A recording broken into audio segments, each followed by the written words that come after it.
Hello and welcome to this recording. Silly thing to say, but it's always awkward when you make a recording, and unless somebody knows any tips and tricks to make you feel less awkward about talking to yourself. But I'm grateful that somebody's going to share this video with you because it's hard for me to open up about my health struggles sometimes, but the amount of people that it can impact is always worth it. So my name is Kim Faber and I'm a registered nurse. I've been nursing for 7 years now and nursed in a lot of different places.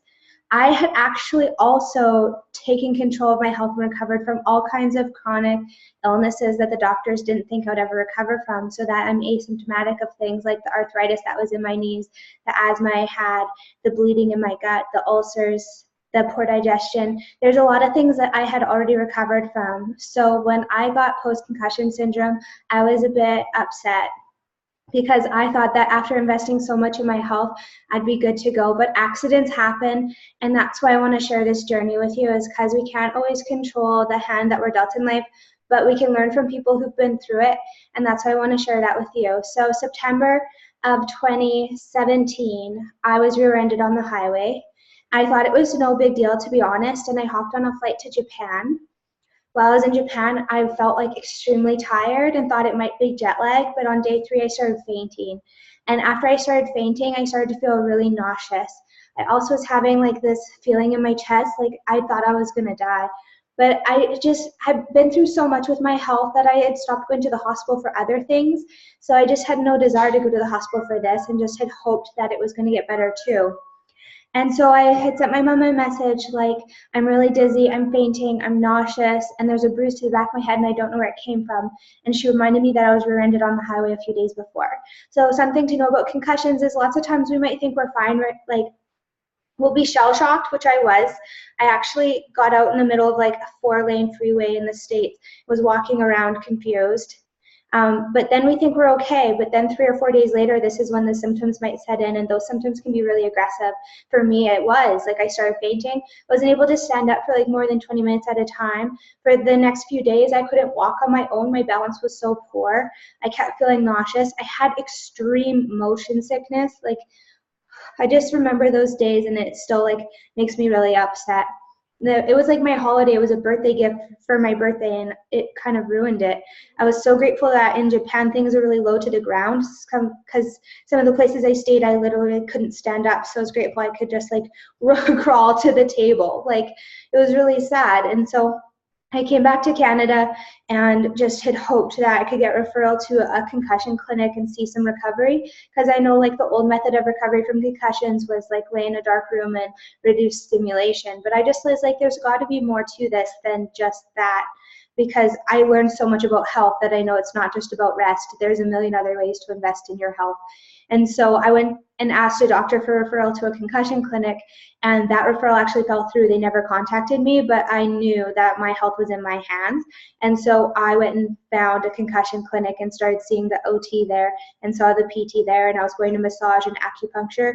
And with the investment into my nutrition, because to heal your brain, you need to have good nutrition. So eliminating toxins. So even though you might not think like dairy and gluten are a big deal, just like if you reduced things like meat, dairy, and gluten and added in more fruits and vegetables, you're going to increase your healing. I haven't found anybody that's proven that like more fruits and vegetables are good for your health, and I've heard so many stories of people recovering through fruits and vegetables.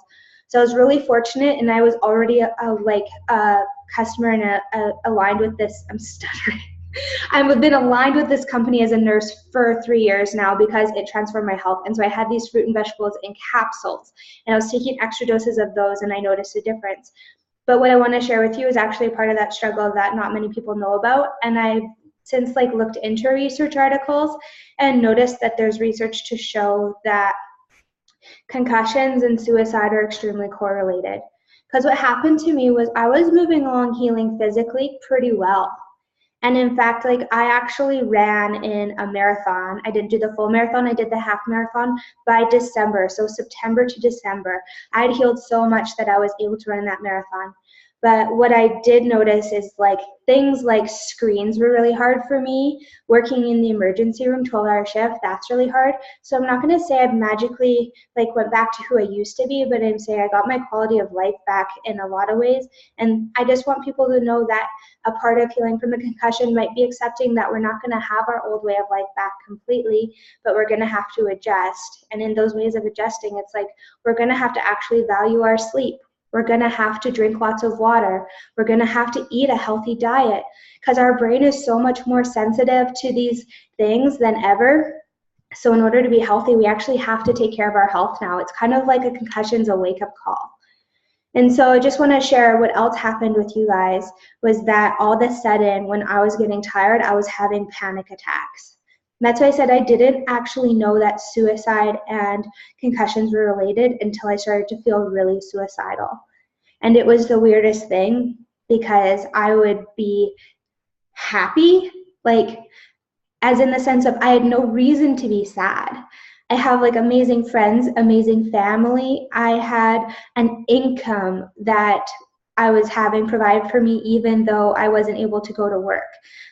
Like I had no reason to be sad, but I was still looking out my window every day wishing that I would die. Like I just couldn't find a reason to live. And I had this amazing community of people who have always lifted me up and shown me that my life is worth something. And then all of a sudden, like, I just clung to that saying like, this isn't you, you're gonna get through this. This is not the legacy that you're gonna leave behind. And I had to constantly give myself this self-talk. And there was a day when I realized like, I'm not gonna be able to go back to work right away and I need help. Like I just had to admit, I really need help. So I went to the doctor with some forms for EI and she refused to fill them out at that appointment. So then I said, like, forget the forms. I really need some support. I'm struggling. I'm having panic attacks. Like, I'm not okay, which was really hard for me to admit. And she refused to help me and she sent me away. And she said, if I was really sick, I could go to the emergency room.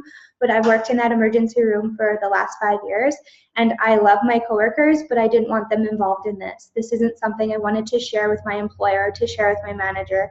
I didn't want to show up there in this state. I wanted to just be looked after. So just by like grace alone, I listened to a podcast that day because something that with a concussion you can do is walk gently and listen to ebooks and podcasts. I heard this podcast about this woman whose son had a brain injury and how they gave him massive doses of omegas to help heal his brain. And when I listened to that, I thought, okay, well, I know that I'm not going to take a fish oil, and I definitely know I'm not going to take extra doses of fish oils, so I need something different. And then fortunately, the same company that has these fruits and vegetable capsules also released a new vegan omega.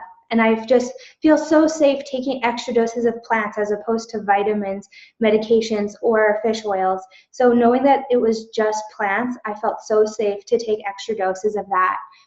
So I actually had to go to Seattle to pick them up, and fortunately they're in Canada now, and I think they're actually worldwide now, thank goodness, because they're so important to healing. And I took 10 of those capsules a day, and I was just so grateful when I started to feel like myself again.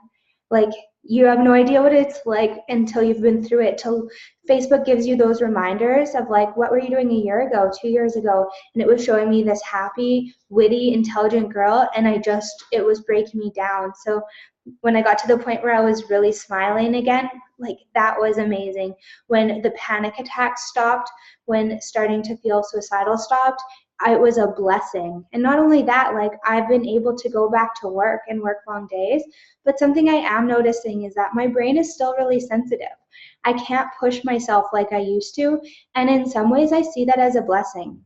So many people are pushing themselves so hard and then wondering when something bad happens, like, why did it happen today? And it's like, you weren't taking care of yourself and it's going to break down eventually. So I hope that whoever's watching this got some information that they need to see. The person who invited you to see this video can connect you with the company that I got my supplements through. It's so important that you choose a company that has high quality supplements. Like I said, I don't know if it would have made the difference if I didn't have like the quality of supplements that I had. And just know that these supplements are all just fruits and vegetables and plant sources. You're not going to have any vitamins or like artificial medications or herbs in them. So it's safe for you to take. They're safe from womb to tomb, as we say. They're safe from babies to grandparents. And that's what I love about it, is that it's even safe for women that are pregnant and breastfeeding. So having a supplement that's safe through everything really assures you that in your time when you need something extra to help you out, that you're going to be safe too. Thank you so much for watching this video. Just get back to the person that shared it with you, and I wish you so much. I'm still like struggle with my words sometimes, but as you can see, I'm just so grateful that I'm at least back to who like somewhat of I used to be. But just thank the person that sent this to you, because they really care about you.